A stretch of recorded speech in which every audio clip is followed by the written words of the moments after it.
আসসালামু আলাইকুম ভিউয়ার্স, আশা করি সকলেই ভালো আছেন। তো আপনার বাজেটটি যদি হয়ে থাকে 13 থেকে 15,000 টাকা এবং এই বাজেটে সবচেয়ে একটি সেরা স্মার্টফোন নিতে চাচ্ছেন, বিশেষ করে ভালো ডিজাইন এবং বিল্ড কোয়ালিটির সাথে ভালো ডিসপ্লে প্যানেল চাচ্ছেন, ভালো গেমিং পারফরম্যান্স চাচ্ছেন, বিশেষ করে ভালো ক্যামেরা কোয়ালিটিও যদি নিতে চাচ্ছেন এই বাজেটে, তাহলে আপনার জন্য কিন্তু আজকের এই ভিডিওটি সবচেয়ে স্পেশাল হতে যাচ্ছে। কেননা আজকের এই ভিডিওতে সিলেক্ট করা 5টি স্মার্টফোনের মাঝে ভালো ডিজাইন এবং বিল্ড কোয়ালিটিওয়ালা স্মার্টফোনও থাকছে এবং ভালো গেমিং পারফরম্যান্সওয়ালা ফোনও থাকছে, এবং যদি ক্যামেরা লাভার হয়ে থাকেন তো তাদের জন্য কিন্তু আজকের ভিডিওতে একটি ফোন থাকছে সবচেয়ে স্পেশাল।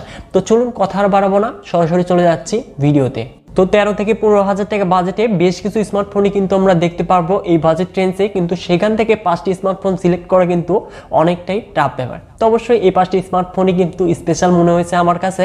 তো প্রত্যেকবারের মতো এবারও যদি আমরা লাস্ট থেকে কাউন্টডাউন করি তো আমাদের জন্য 5 নাম্বার পজিশনে থাকছে Realme C33। তো এই স্মার্টফোনটি বিশেষ করে সদ্য লঞ্চ করা হয়েছে এবং Realme 10 এর সাথে কিন্তু হুবহুবই এই স্মার্টফোনটির ডিজাইনটা মিলে যায়। তো অবশ্যই এই ফোনটির 3GB 32GB ভেরিয়েন্ট 13,000 টাকায় অফিসিয়ালি অ্যাভেলেবল রয়েছে এবং 15,000 টাকায় এই ফোনটির 4GB 64GB ভেরিয়েন্টটি রিসেন্টলি লঞ্চ করা হয়েছে। তো এই ফোনটি নিয়ে অলরেডি ভিডিও মেক করছি, তো যারা দেখেননি আই বাটন বা ভিডিওর স্ক্রিনে দিয়ে দিব, সেখান থেকে দেখে নিতে পারবেন। তো এই ফোনটির ভালো ডিজাইন এবং বিল্ড কোয়ালিটির সাথে কিন্তু আমরা 13,000 টাকায় ভালো কিন্তু একটি ক্যামেরা কোয়ালিটিও দেখতে পারবো। তো এই ফোনটিতে দেখতে পারবো 6.5 inches IPS LCD display panel, যার রেজুলেশন HD+। তো অবশ্যই এখানে ডিসপ্লের কালার কন্ট্রাস্ট ব্রাইটনেস যথেষ্ট কিন্তু ভালোই হতে যাচ্ছে এবং এই ফোনটিতে থাকছে অ্যান্ড্রয়েড ভার্সন 12 এর সাথে Realme UI AC Edition এবং চিপসেট হিসেবে থাকছে Unisoc T6 On2। তো অবশ্যই এই বাজেটে Unisoc T6 On2 কিন্তু যথেষ্ট ভালো চিপসেট। তো 2 লাখের উপরে কিন্তু আন্তর্জাতিক বেনিফিট স্কোরটা দেখতে পাচ্ছি। তো অবশ্যই এই ফোনটি দিয়ে আমরা স্মুথ হাই এবং HD হাই সেটিংসে সর্বোচ্চ পাবজিতে প্লে করতে পারবো এবং আদার্স গেমগুলো কিন্তু ইজিলি প্লে করতে পারবো এই বাজেট অনুযায়ী। তো অবশ্যই গেমিং পারফরমেন্সও কিন্তু এই বাজেটে ঠিকঠাকই হতে যাচ্ছে। তো এবার যদি আসা যায় এই ফোনটির রিয়ারে, তো রিয়ারে দেখতে পারবো ডুয়াল ক্যামেরা সেটআপ, যার মেইন ক্যামেরাটি 50 মেগাপিক্সেল, সাথে থাকছে 2 মেগাপিক্সেল ডেপথ সেন্সর এবং এই ফোনটির ফ্রন্টে থাকছে 5 মেগাপিক্সেল সেলফি ক্যামেরা। তো এই ফোনটির মেইন ক্যামেরা দিয়ে কিন্তু পিকচার কোয়ালিটি দেখতেই পাচ্ছেন, যথেষ্ট ভালো পিকচার কোয়ালিটি কিন্তু দেখতে পারবো। তো পিকচারগুলোর ডিটেলস, ডাইনামিক রেঞ্জ সকল কিছু কিন্তু যথেষ্ট ভালোই ছিল এবং এই ফোনটির সিকিউরিটি হিসেবে দেখতে পারবো আমরা সাইড মাউন্টেড ফিঙ্গারপ্রিন্ট স্ক্যানার, সাথে থাকছে 5000 mAh ব্যাটারি, যেটি কিনা 10 ওয়াট চার্জিং সাপোর্ট এবং এই ফোনটির 3GB 32GB ভেরিয়েন্টের অফিসিয়াল প্রাইস 13,000 টাকা। তো অবশ্যই 13,000 টাকায় এই স্মার্টফোনটির ভালো ডিজাইন এবং বিল্ড কোয়ালিটির সাথে যারা কিনা ক্যামেরা লাভার রয়েছেন এবং ভালো গেমিং পারফরমেন্স চাচ্ছেন, তাহলে এই স্মার্টফোনটিকে চয়েস লিস্টে রাখতে পারেন। তো এবার যদি আমাদের বাজেটটাকে আরেকটু ইনক্রিজ করি, সেই ক্ষেত্রে আমাদের জন্য 4 নাম্বার পজিশনে থাকছে Redmi 10C। তো অবশ্যই এই ফোনটি কিন্তু বিগ ডিসপ্লে প্যানেলের সাথে ভালো গেমিং পারফরমেন্স পেয়ে যাব এবং ক্যামেরা কোয়ালিটিও ভালোই পেতে যাচ্ছি। তো এই ফোনটিতে দেখতে পারবো আমরা 6.71 inches IPS LCD display panel, যার রেজুলেশন HD+ এবং এই ফোনটির পারফরমেন্স সেকশনে আসলে অ্যান্ড্রয়েড ভার্সন 11 এর সাথে MIUI 13 দেখতে পারবো, যেখানে চিপসেট হিসেবে থাকছে Qualcomm Snapdragon 680। তো অবশ্যই Qualcomm Snapdragon 680 আমরা প্রিমিয়াম লেভেলের স্মার্টফোনেও ইউজ হতে দেখেছি। তো অবশ্যই এই চিপসেটটি যে কতটা ক্যাপেবল তা কিন্তু আমরা সকলেই জানি। তো অবশ্যই ভালো গেমিং পারফরমেন্স কিন্তু পেয়ে যাব এই ফোনটি থেকে এবং এই ফোনটির রিয়ারে দেখতে পারবো ডুয়াল ক্যামেরা সেটআপ, যার মেইন ক্যামেরাটি 50 মেগাপিক্সেল, সাথে থাকছে 2 মেগাপিক্সেল ডেপথ সেন্সর এবং এই ফোনটির ফ্রন্টে দেখতে পারবো 5 মেগাপিক্সেল সেলফি ক্যামেরা এবং এই রিয়ারের মেইন ক্যামেরা দিয়ে কিন্তু আমরা যথেষ্ট ভালো পিকচারই ক্লিক করতে পারবো, দেখতেই পাচ্ছেন। তো এই ফোনটির ক্যামেরা কোয়ালিটিও কিন্তু এই বাজেটে ঠিকঠাকই হতে যাচ্ছে এবং এই ফোনটির রিয়ারে দেখতে পারবো রিয়ার মাউন্টেড ফিঙ্গারপ্রিন্ট স্ক্যানার, যেটি কিনা যথেষ্ট ফাস্টেড, সাথে থাকছে 5000 mAh ব্যাটারি, যেটি কিনা 10 ওয়াট চার্জিং সাপোর্ট এবং এই ফোনটির 4GB 64GB ভেরিয়েন্টের অফিসিয়াল প্রাইসটা 15,000 টাকা এবং আনঅফিসিয়ালি আমরা 14,000 টাকার আশেপাশে কিন্তু দেখতে পারবো। তো অবশ্যই আপনার বাজেটটা যদি 14,000 টাকার আশেপাশে হয়ে থাকে, সেক্ষেত্রে এই স্মার্টফোনটিকে চয়েস লিস্টে রাখতে পারেন। তো এবার যদি আমাদের প্রাইসটাকে আরেকটু ইনক্রিজ করা যায়, তো আমাদের জন্য 3 নাম্বার পজিশনে থাকছে Infinix Hot 12। তো এই স্মার্টফোনটির ভালো ডিজাইন এবং বিল্ড কোয়ালিটির সাথে বিগ ডিসপ্লে প্যানেল দেখতে পারবো এবং এই ফোনটি যারা কিনা গেমার রয়েছেন তো তাদের জন্য কিন্তু যথেষ্ট ভালো হতে যাচ্ছে। তো এই ফোনটির যদি স্পেসিফিকেশনে আসি, তো এই ফোনটিতে দেখতে পারবো আমরা 6.82 inches IPS LCD display panel, যার রেজুলেশন HD+, সাথে থাকছে 90Hz রিফ্রেশ রেট। তো তো অবশ্যই এখানে display quality HD plus resolution হলো, এখানে কিন্তু আমরা 90 হার্জ রিফ্রেশ রেট দেখতে পারবো। তো অবশ্যই এটি কিন্তু একটি ভালো বিষয় এবং এই ডিসপ্লেতে দেখতে পারবো 500। তো ডিসপ্লে কোয়ালিটি এখানে অ্যাভারেজ বলা চলে।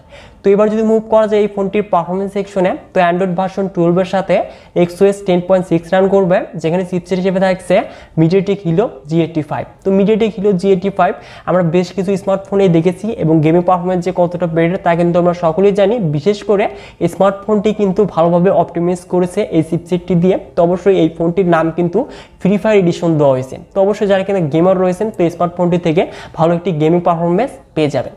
তো এবার যদি মুভ করা যায় এই ফোনটির ক্যামেরাতে, তো রিয়ারে দেখতে পারবো ট্রিপল ক্যামেরা সেটআপ, যার মেইন ক্যামেরাটি 13 মেগাপিক্সেল, সাথে থাকছে 2 মেগাপিক্সেল ম্যাক্রো এবং 2 মেগাপিক্সেল ডেপথ সেন্সর, এবং এই ফোনটির ফ্রন্টে দেখতে পারবো আমরা 8 মেগাপিক্সেল সেলফি ক্যামেরা। তো স্মার্টফোনটির ফ্রন্ট এবং রিয়ার ক্যামেরা দিয়ে আমরা 1080p 30fps এর সর্বোচ্চ ভিডিও রেকর্ড করতে পারবো।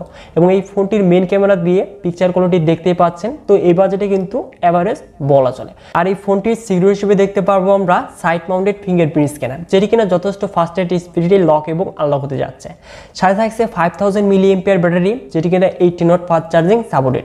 এবং এই ফোনটির 4GB 128GB ভেরিয়েন্টের আনঅফিশিয়ালি আমরা 15,000 টাকার আশেপাশে কিন্তু দেখতে পারবো, এবং অফিসিয়ালি এই স্মার্টফোনটি 16,500 টাকার আশেপাশে কিন্তু দেখতে পারবো। তো প্রাইসটা অনেকটাই কম ছিল, কিন্তু প্রাইসটা রিসেন্টলি কিন্তু বৃদ্ধি হয়েছে। তো অবশ্যই আনঅফিশিয়াল ফোনটাই নেওয়ার ট্রাই করবেন। তো এবার যদি মুভ করা যায় নাম্বার 2 পজিশনে, তো 2 নম্বর পজিশনে থাকছে ইনফিনিক্স এরই আরো একটি ফোন, ইনফিনিক্স হট 11S। যদিও এই ফোনটি ওল্ড এবং ডিজাইন এবং বিল কোয়ালিটি আমার কাছে অতটা ভালো না লাগলেও এই ফোনটির ডিসপ্লে কোয়ালিটি, গেমিং পারফরমেন্স এবং ক্যামেরা কিন্তু যথেষ্ট আমরা ভালোই দেখতে পারবো।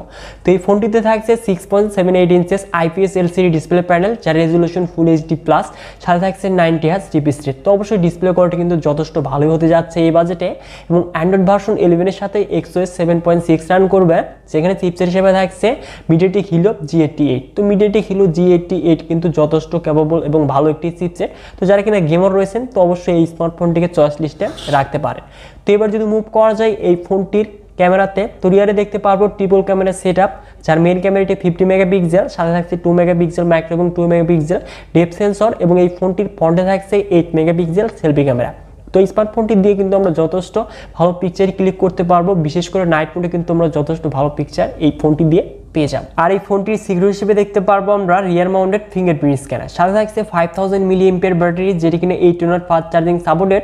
এবং এই ফোনটির 4GB 128GB ভেরিয়েন্টের অফিসিয়াল প্রাইসটা 16,000 টাকা হলো, এই ফোনটি কিন্তু আমরা আনঅফিসিয়ালি 15,000 টাকার আশেপাশে দেখতে পাবো। তো প্রাইসটি 1000 টাকা কিন্তু বৃদ্ধি হয়েছে।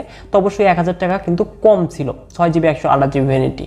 তো এই ফোনটির ডিজাইন এবং বিল্ড কোয়ালিটি যদি বাদ দিই, সেক্ষেত্রে ডিসপ্লে কোয়ালিটি, গেমিং পারফরমেন্স এবং ক্যামেরা কোয়ালিটি কিন্তু ভালোই বলা যায়।